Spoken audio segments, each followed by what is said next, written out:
can see how they behave. They seems to have a sense of purpose in their life, right? They seems to know what they desire.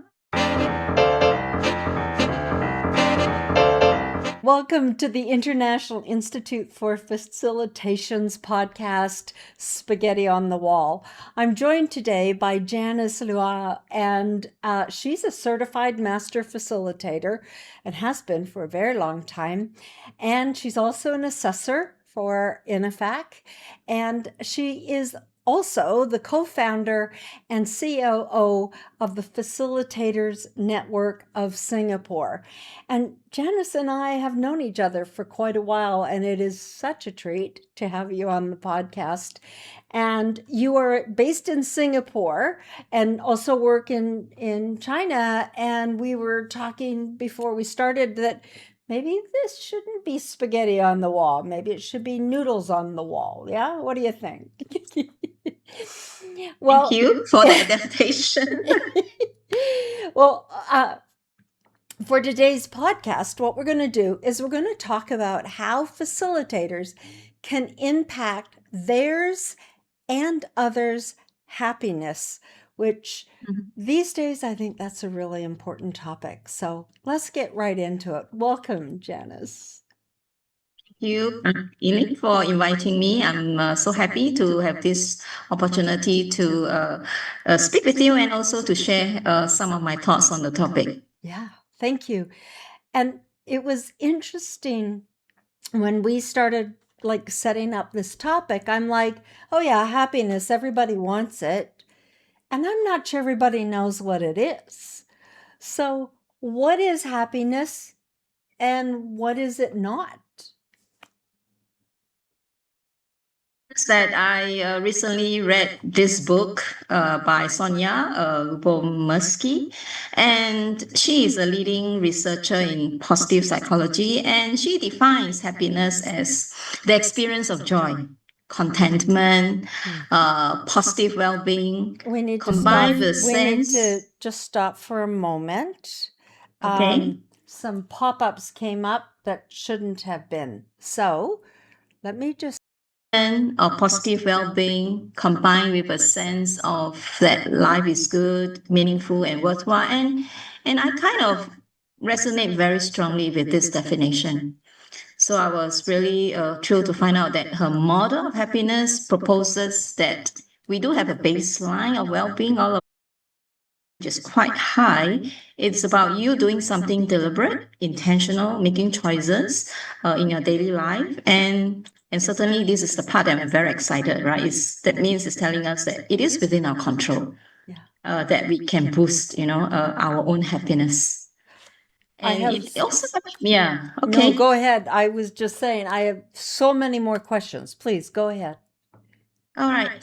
So, in fact, recently I actually tried to schedule a community of practice session in Singapore in January. After reading this book, I was so excited. I wanted to discuss, about the how of happiness. Unfortunately, we did not have enough interest from our community to proceed with this community of practice. So I would like to think that our community here is already very happy, right? And then that's great. And so therefore, when you propose this question on happiness, I said, wow, what a coincidence. There you go. There you And go. then I Well, can now, yeah, and it's just the universe have this way, right, of things. So okay, so there's this thing so thanks for the opportunity for me to share this topic that I'm so excited about. Yeah. Fantastic. Thank you. Well, here are some of my questions. You talked about we are born with it. Now, is that like biological? Is it happiness is in our DNA? Is it brain wiring? How are you born with happiness? You're born 50%, not entirely. So there's this Right. 50%. Yeah. So we have a genetic predisposition or baseline level of happiness that, constitute 50%. That very surprising to me.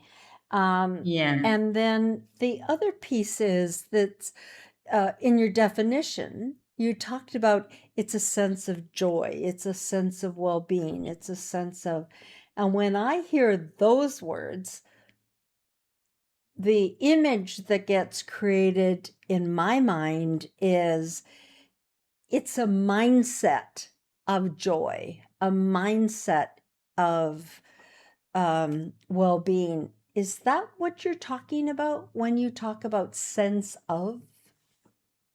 It's not just mindset because what you think will also affect what you do and how you feel. So it's everything. Yeah, of course, it starts with you. Either some people think first and feel first. I don't know whichever comes first for some people, right? You think you're happy and then you feel you're happy. And it shows, right? It shows in your body language that you're happy. Okay. So they are all interconnected. It's amazing because that leads into my next question. How could I tell? How can you tell? How can others tell if a person is happy? Because there's all of that fake it till you make it. Can I really fake happiness? So for me, I feel that a happy person gives you a sense that you can see how they behave. They seems to have a sense of purpose in their life, right? They seems to know what they desire, right? What they are going after, what they are doing, basically. What are they living for, right? And they live in the present, right? They actively enjoy life's pleasure and very mindful of the now. And they're optimistic, right? They have this very positive outlook no matter what happens in their life. They are also very resilient. They do experience negative emotions like sadness, grief, anger, but they are able to pick themselves up very quickly, right? They bounce back very quickly. So those are the few indicators I would say if we can tell if anyone is happy. Of course, there are people who can do more. They practice gratitude and kindness. They often tell you, thank you. They are so appreciative of what others are doing. They definitely prioritize relationship, right? They devote a lot of time to nurture relationship with friends, family, and they have very strong social support. Yeah. So these are some indicators I think we can tell if a person is happy. All right, let me play devil's advocate. Let me challenge this. With all of that you have just said, could happiness be a survival technique to denial? Like, I don't want to face the negativity, so I'll pretend it doesn't exist and be happy instead.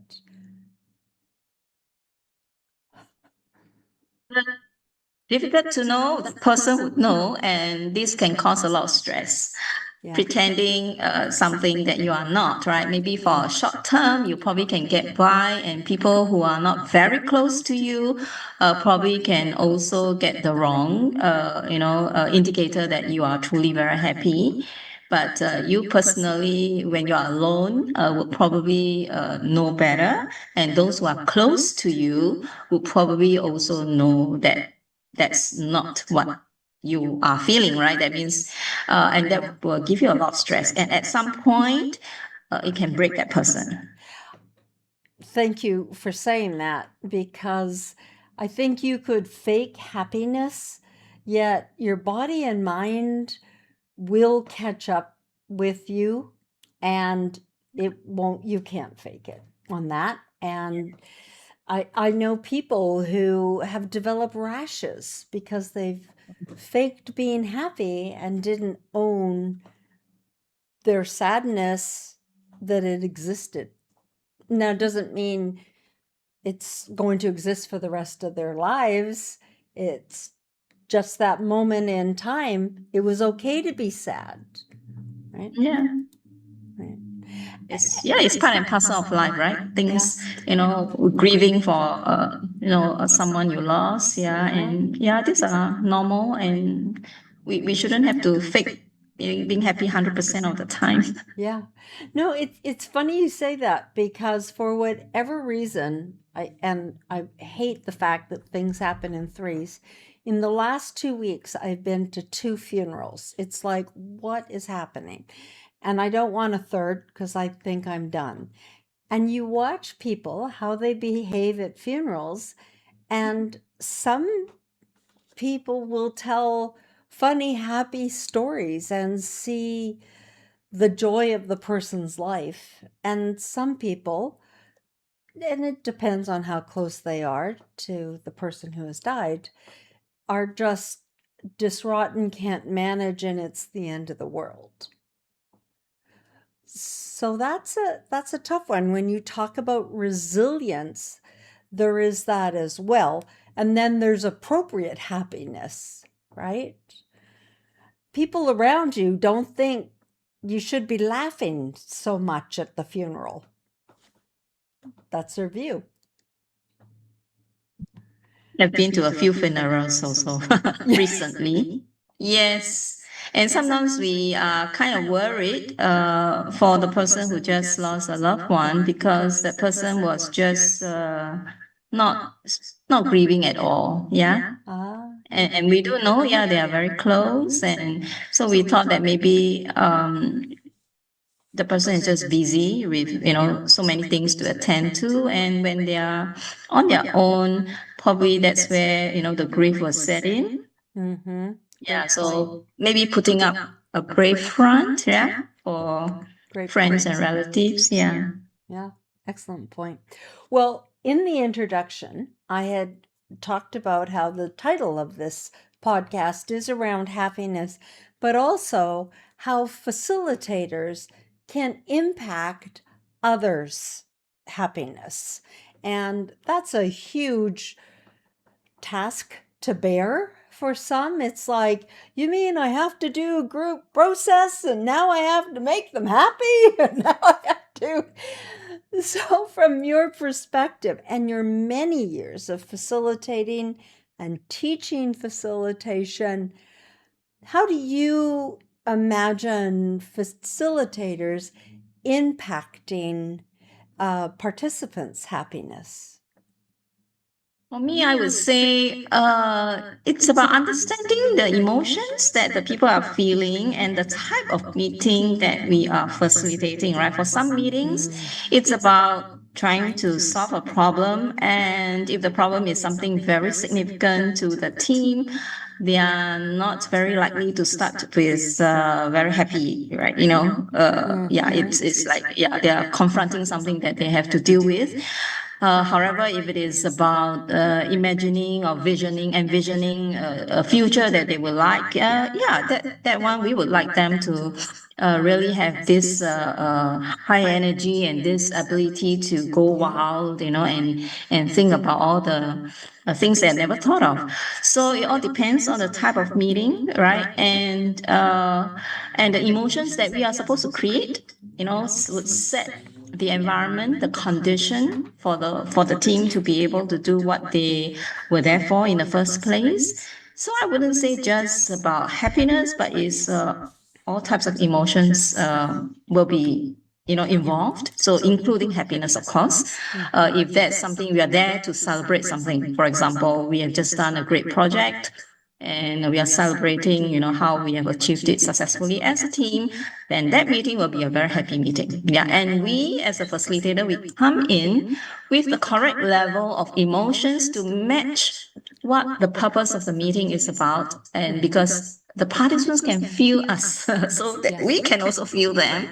So there will be this impact, right, of the facilitator's presence on the people and vice versa. So I would say impact their emotions, right? And depending on what the emotions would be based on the type of meeting that we are facilitating. Yeah. I would add a few more things to what you had just mentioned. One thing I would add is I think it depends as well on the profession of the participants. I've been doing a lot of work with physicians lately and, oncologists. And they, some have sort of a lightness to them, and others have a heaviness to them. And certainly, depending on their day, that can vary. So, with that profession, I also think happiness needs to be wisely exhibited. Maybe that's the best word. Because you could look very unprofessional if you are just so like a little puppy, right? And it's like, oh, I'm so happy to be here.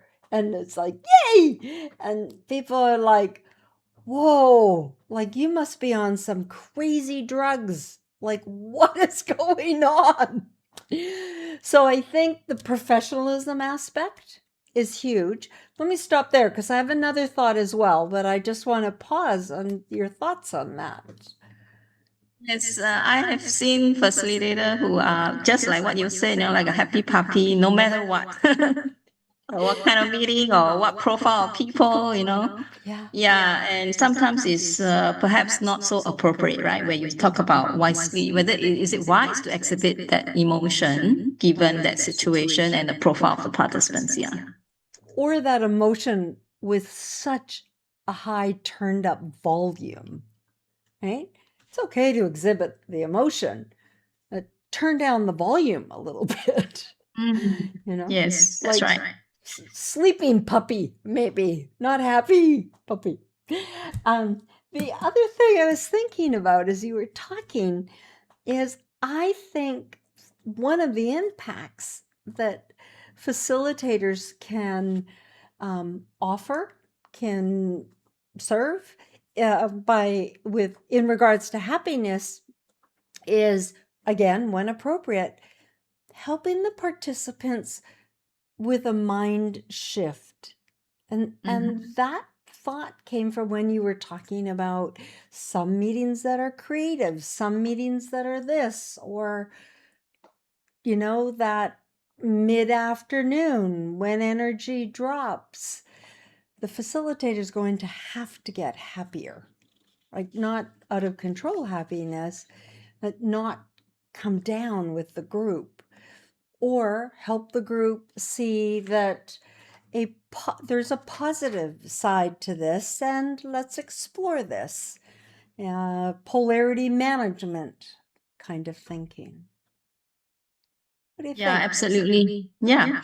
Um, of course, even when we have a meeting that is supposed to be solving some very serious problem, I think the mindset shift that you spoke about is absolutely critical because if we continue with that, feeling that, oh, this is impossible and, we are going to be doomed and, the whole energy of the room just go down that, oh, we can't do anything.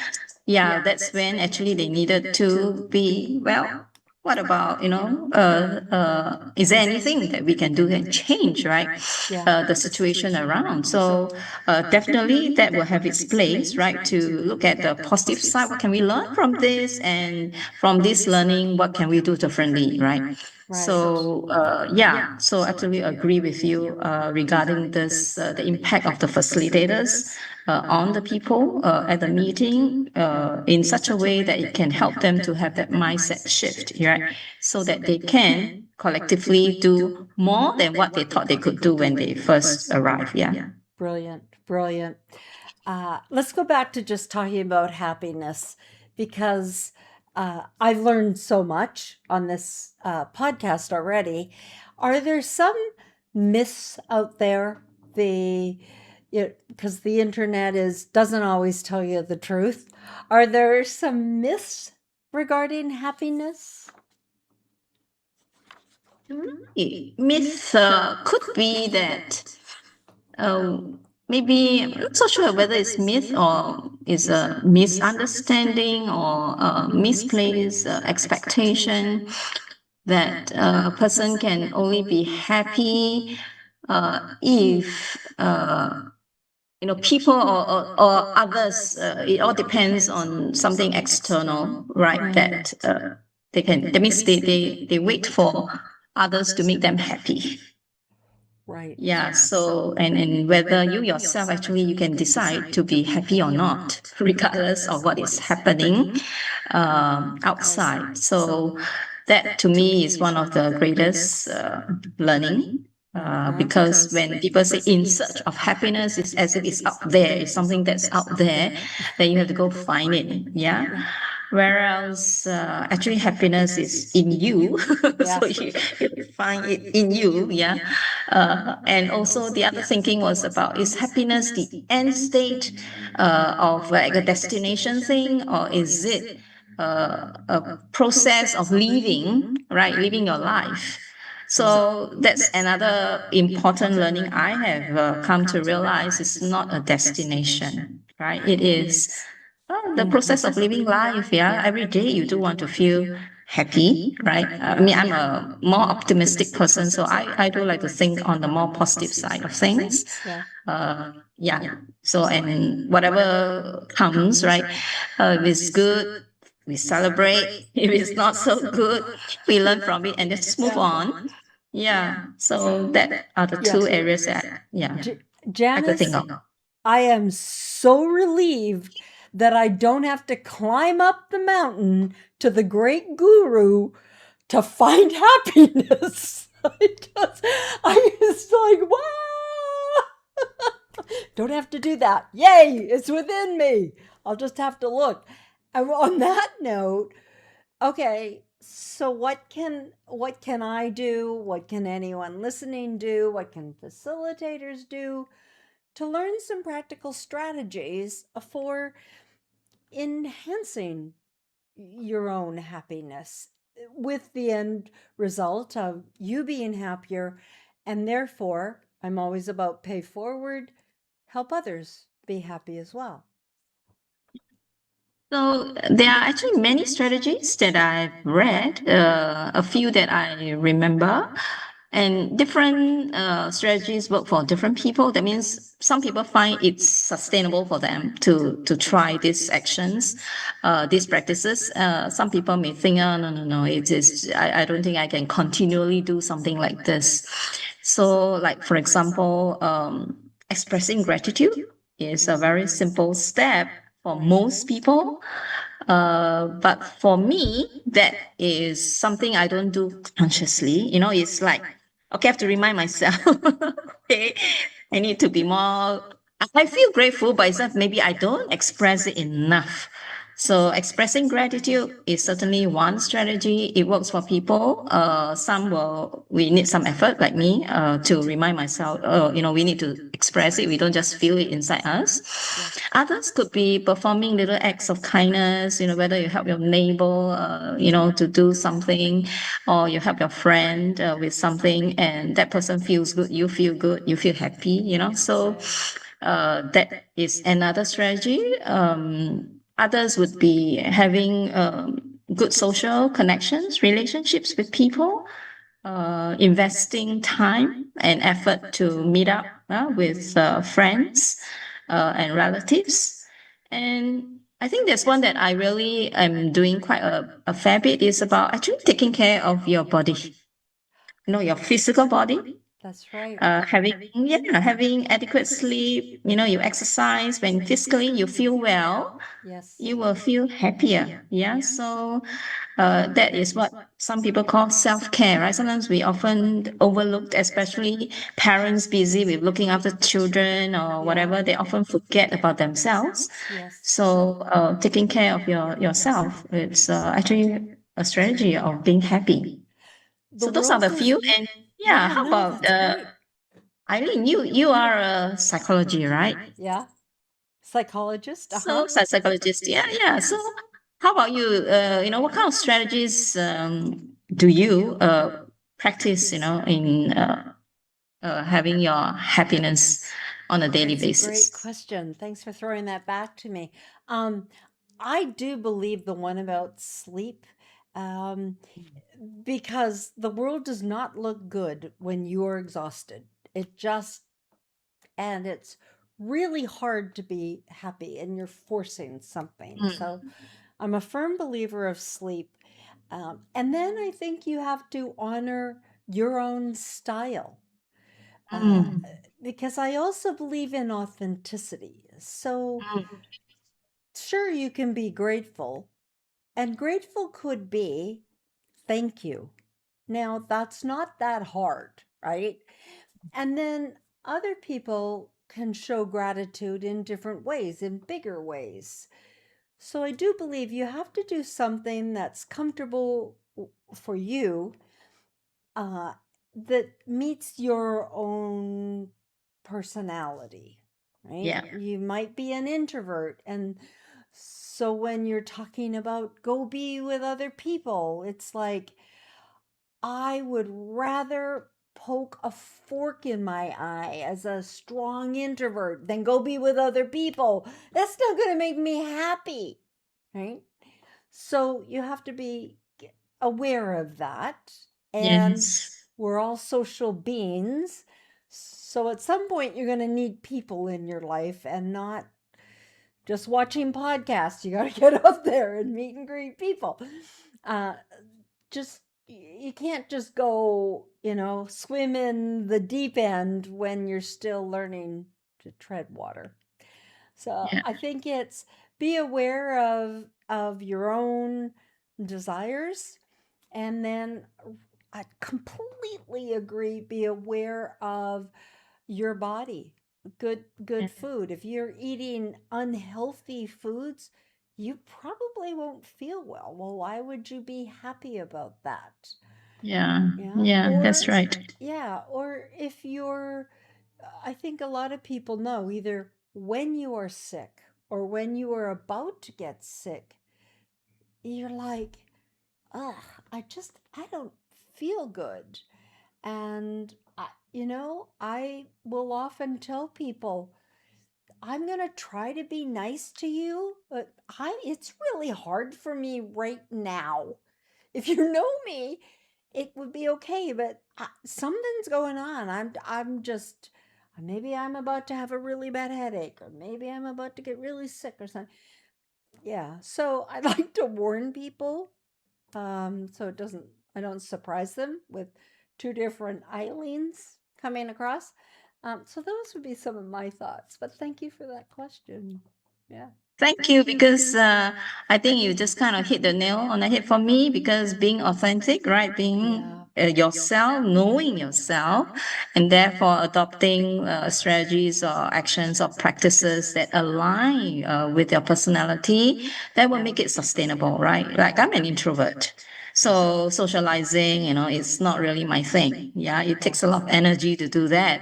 But that doesn't mean I should be a hermit, throughout Yeah. my life. That's right. I do celebrate, right? Birthdays or whatever, yeah, but Yeah. not going to parties every night. Yeah, that's Yeah. not my thing.